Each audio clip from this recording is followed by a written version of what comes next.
Michael's second half response, but a disappointing first half ultimately cost us today.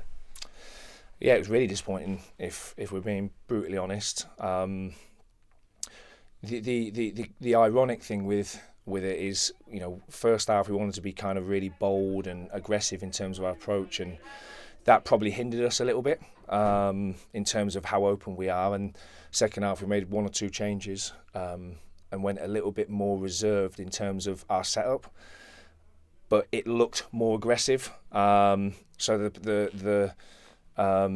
the question I posed to the players then, what was the difference? And I think sometimes we can talk around tactics and we can talk around technical stuff, but there's a mentality issue, and that's something that isn't levelled at the group very, very often. But look, we've got a full week to work with them ahead of next week. We'll pick the bones out of that. I know that is nowhere near the level. I know that is nowhere near acceptable. The players know that, and as a collective, we've got to take that one, and we'll make sure we're better come Saturday. A decent goal, wasn't it? Well worked, nice from Pierre, a good finish from Luke. Just disappointed it didn't come a little bit sooner, because we could have really amped up the pressure on Swansea.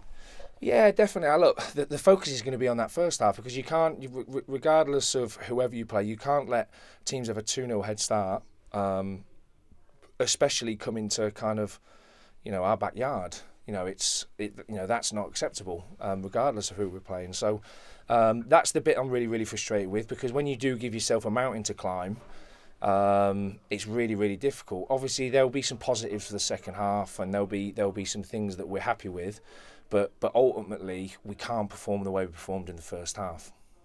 And obviously, just a word on the fans as well. Disappointment for them, of course, but they really got behind the boys, didn't they, in that second period, just when they needed it. That is Sunderland at its best, and we'll need more of that ahead of what is a big week. Yeah, I've taken over this week. The fans have been nothing short of magnificent with me, and obviously I don't want to reward them with what they've seen in the first half. So we've got to be better. But the fans, I felt there was some real positivity around the stadium.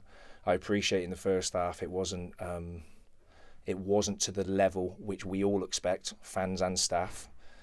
But one thing I will say to them is that we'll be better than that. We have to be better than that, and we will be better than that.